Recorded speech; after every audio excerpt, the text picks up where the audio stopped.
Hello friends, welcome to own channel daily stock. तो आज हम बात करने वाले एक ऐसी कंपनी के बारे में जिसका जो बिजनेस है वो बहुत ज़्यादा डाइवर्सिफाइड है और बहुत सारे अलग अलग सेक्टर में ये कंपनी काम करती है। और इंपॉर्टेंट बात ये है कि मैं अभी से आपको बोल दूं कि एक पेनी स्टॉक है। इसमें आपको एक अच्छा सा momentum in future 5 years 4 years 3 years में आपको एक अच्छा सा मोमेंटम इस कंपनी में देखने को मिल सकता है। बिकॉज इसने जो क्वार्टरली अभी जो इसने रिजल्ट आए इस कंपनी के वो बहुत ही ज़्यादा अच्छे लगे और अट्रैक्टिव लगे हैं मेरे को। तो आज हम बात करने वाले जयप्रकाश एसोसिएटेड लिमिटेड कंपनी के बारे में, जो कंपनी फाउंड हुई थी 1979 में और ये कंपनी के मार्केट में सब्सिडीज भी है। उसके अंदर से एक का नाम है जेपी इंफ्राटेक लिमिटेड कंपनी। यह कंपनी के जो हेडक्वार्टर है वो है नोएडा में। कंपनी के बारे में बात करने से पहले आपको बता दूं कि अगर अभी तक आपने हमारे चैनल डेली स्टॉक को आपने सब्सक्राइब नहीं किया हो तो चैनल को जरूर सब्सक्राइब कर दीजिएगा, ताकि हम आपके सामने हर कंपनियों का अच्छे से अच्छा शेयर एनालिसिस ला सके, ताकि आपको भी पता चल सके कि आपको कौन सी कंपनी में इन्वेस्टमेंट अभी भी करना चाहिए। या फिर अगर आपने कोई कंपनी में इन्वेस्टमेंट कर रखा हो, अगर आपको उस कंपनी के बारे में इंफॉर्मेशन नहीं पता हो तो उस कंपनी का भी नाम आप हमें कमेंट सेक्शन में बता दीजिएगा, ताकि हम उस कंपनी का भी शेयर एनालिसिस आपके सामने जल्द से जल्द ला सके। So let's begin. तो सबसे पहले तो हम कंपनी के बारे में बात करें, that is Jaiprakash associated limited. जो कंपनी है जिसका जो पूरा बिजनेस है वो बहुत ही ज़्यादा डाइवर्सिफाइड है इंफ्रास्ट्रक्चर के अंदर। दैट इज सबसे पहले कौन कौन चीज़ें ये कंपनी कवर करती है, that is engineering, construction, real estate development and manufacturing of cement. मतलब क्या जो भी इंडस्ट्रियल रिलेटेड, जो भी इंजीनियरिंग कंस्ट्रक्शन के रिलेटेड, पावर, रियल स्टेट हो गई, हॉस्पिटलिटी, एक्सप्रेसवे, मतलब कोई भी हाईवे बनता है, या फिर आईटी के रिलेटेड कोई भी अगर इंजीनियरिंग के रिलेटेड, कंस्ट्रक्शन के रिलेटेड कोई काम हो तो ये कंपनी वो काम करती है। तो ये हमने जान लिया कंपनी क्या काम करती है।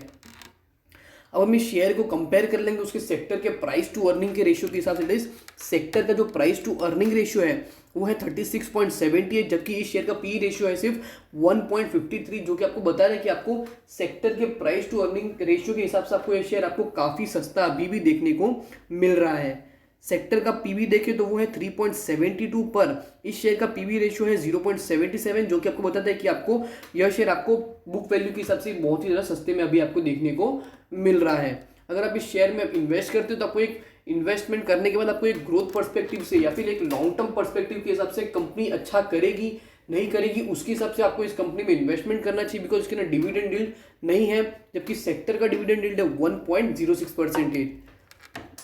यह एक स्मॉल कैप कंपनी जिसका जो मार्केट कैप है वो है 1678 करोड़ रुपीस का और इसकी जो स्टॉक रैंकिंग है वो है 604। इसका बीटा की बात करें तो वो है 0.22, जो कि आपको बताता है कि यह शेयर इतना ज़्यादा रिस्की नहीं है। इसमें जो मोमेंटम आएगा भी तो बहुत ही ज़्यादा कम के बराबर आएगा। अगर समझ लो अपना इंडियन शेयर मार्केट 1% का अपवर्ड मूवमेंट देता है तो इस शेयर में आपको 0.22% का अपवर्ड मूवमेंट देखने को मिलेगा एवरेजली, अगर मैं बात करूँ तो। और 20 दिन की एवरेज डिलीवरी जो शेयर उठे हैं मार्केट से उसकी बात करूँ तो वो है 8561,676 शेयर की इसमें डिलीवरी भी उठी है 20 दिन का बात करूँ तो। अगर आपको अभी तक P ratio as well as PV ratio का मतलब नहीं पता हो तो उसका वीडियो हमने हमारे चैनल पे डाल रखा है, तो वो वीडियो आप जरूर देखिएगा। अब हम कंपनी के रेवेन्यू स्टेटमेंट के कंपेयर करने से पहले हम कंपनी के जो ट्रेंड है 2017 से लेकर 20 तक उसको कंपेयर करते हैं, तो आपको देखने को मिलेगा कि हर साल कंपनी का जो रेवेन्यू है वो तो एक अच्छे खासे ट्रेंड में आपको डाउनवर्ड देखने को मिल ही रहा है और कंपनी ने हर साल लॉस भी जनरेट किया है। बट इस साल even in the pandemic situation company का जो बिजनेस है उसमें आपको एक अच्छा सा अपट्रेंड देखने को मिल रहा है, जिससे आपको देखने को मिल रहा है कि कंपनी जो रेवेन्यू है वो 11.05 थाउजेंड करोड़ रुपीज़ हो चुका है, जबकि पिछले साल कंपनी का रेवेन्यू था 9.35 थाउजेंड करोड़ रुपीज़। और इम्पॉर्टेंट बात यह कि कंपनी इतने सालों से लॉस मेकिंग कंपनी थी, जो कि कंपनी ने लॉस किया है पिछले साल 2.04 थाउजेंड करोड़ रुपीज़ का, जो कि इस साल कंपनी प्रॉफिट में आई है 1.09 थाउजेंड करोड़ रुपीज़, जो कि मेरे हिसाब से बहुत ही ज़्यादा अच्छी बात है। इतने टाइम के बाद कोई कंपनी टर्न अराउंड रहती है तो मेरे हिसाब से एक अच्छा सा मूवमेंट आपको इस शेयर में देखने को अभी भी मिल सकता है। कंपनी की प्रमोटर होल्डिंग के बारे में बात करें तो कंपनी जो टोटल प्रमोटर होल्डिंग है वो है 38.65%, म्यूचुअल फंड होल्डिंग है 0.01%, डीआईआई की होल्डिंग है 1.82%, एफआईआई की होल्डिंग है 1.22% और रिटेल कैटेगरी और जो अदर इन्वेस्टर, मतलब आप जैसे और मेरे जैसे जो इन्वेस्टर्स होते हैं उन लोगों का इस कंपनी में इन्वेस्टमेंट है 58.27%। और तो जैसे कि आपको पता चल ही रहा है कि कंपनी जो टोटल प्रमोटर होल्डिंग है वो मोर देन 50% नहीं है, बट फिर भी वो 38.65% है, जो कि एक अच्छी बात है। अगर इसकी जो प्लेज होल्डिंग आपको जो देखने को मिल रही है वो भी इतनी ज़्यादा नहीं है, 10% से कम है प्लेज होल्डिंग, तो इतनी ज़्यादा दिक्कत वाली बात नहीं है। अगर अगले 1 या 2 साल में कंपनी अच्छा सा प्रॉफिट करती है तो कंपनी जो प्लेज प्रमोटर होल्डिंग है उसमें भी आपको डाउनवर्ड मूवमेंट देखने को मिलेगा, और धीरे धीरे जो कंपनी जो प्रमोटर होल्डिंग है वो भी आपको 50% की अपवर्ड आपको देखने को मिल सकती है। और जब ऐसा होगा तब जो शेयर की प्राइस होगी वो भी आराम से आपको 30, 40, 50 रुपीज के आसपास आपको देखने को मिल सकती है। कंपनी के क्वार्टरली रिजल्ट अगर हम कंपेयर करते हैं तो कंपनी का अगर मैं बात करूं तो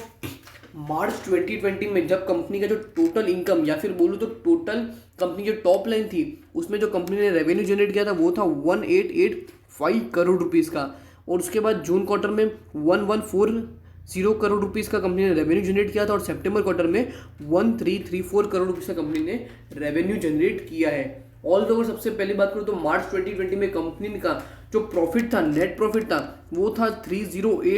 3068 करोड़ रुपए से कंपनी का प्रॉफिट था, जो कि जून क्वार्टर में लॉस था कंपनी को 336 करोड़ रुपीस का, और सितंबर क्वार्टर में 452 करोड़ रुपीस का कंपनी का लॉस था। तो उसी कारण ही कंपनी का जो है रेवेन्यू स्टेटमेंट या फिर प्रॉफिटेबिलिटी बोलूँ उसमें आपको थोड़ा डाउनवर्ड मूवमेंट देखने को मिल रहा है। अगर लॉकडाउन नहीं लगता तो कंपनी का जो बिजनेस है उसमें भी आपको बहुत ही ज़्यादा अच्छा सा नेट प्रॉफिट आपको देखने को मिल सकता था। कंपनी की टोटल एक्सपेंडिचर है वो था मार्च 2020 में 2000 करोड़ रुपीज़ नेगेटिव में, जून क्वार्टर में 1244 करोड़ रुपीस का लॉस टोटल एक्सपेंडिचर कंपनी ने किया है, और सितंबर क्वार्टर में 1547 करोड़ रुपीस का कंपनी ने टोटल एक्सपेंडिचर किया है। इंपॉर्टेंट बात यह कि कंपनी का अगर समझ लो नेक्स्ट क्वार्टरली रिजल्ट आता है, अगर उसमें भी कंपनी का जो रिजल्ट है वो नॉर्मल अगर समझ लो 1000 करोड़ रुपीस के आसपास भी आता है तो कंपनी में आपको इन्वेस्ट तब भी करना चाहिए, और आपको इसके जो रिजल्ट्स आएंगे उस पर भी जरूर ध्यान देना चाहिए।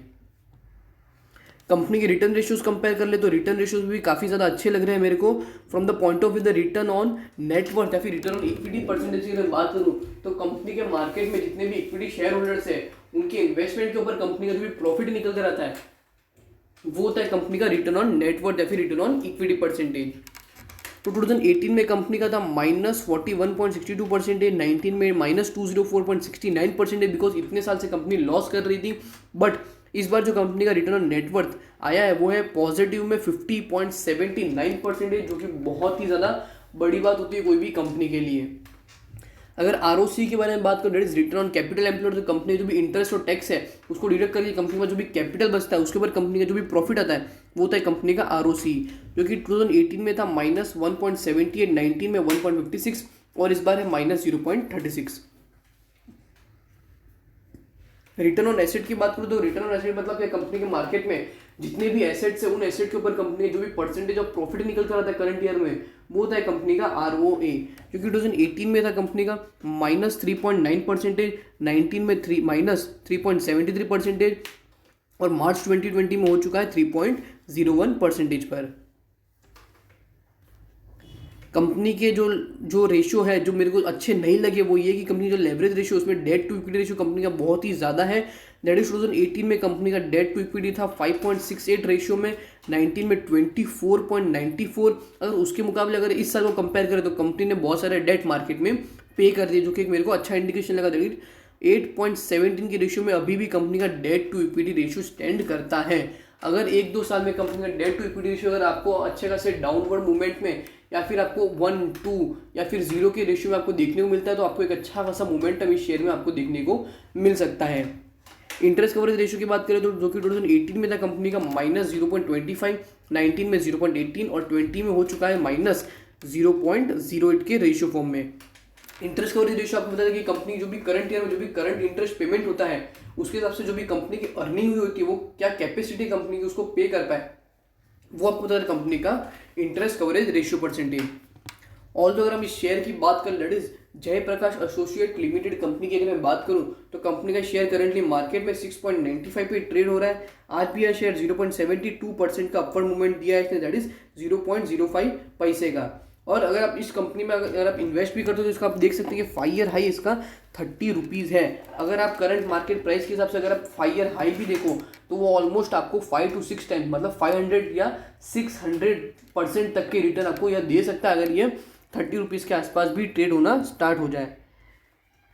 सो अगर आपको जयप्रकाश एसोसिएट लिमिटेड कंपनी अगर आपको अच्छा से इन्वेस्टमेंट करना भी हो तो आप अपने फाइनेंशियल एडवाइजर से पूछ सकते हो कि आपको इस कंपनी में अच्छा खासा इन्वेस्टमेंट या फिर एक normal investment that is 100 rupees या फिर 200 रुपीज़ का इन्वेस्टमेंट आपको इस कंपनी में करना चाहिए या नहीं।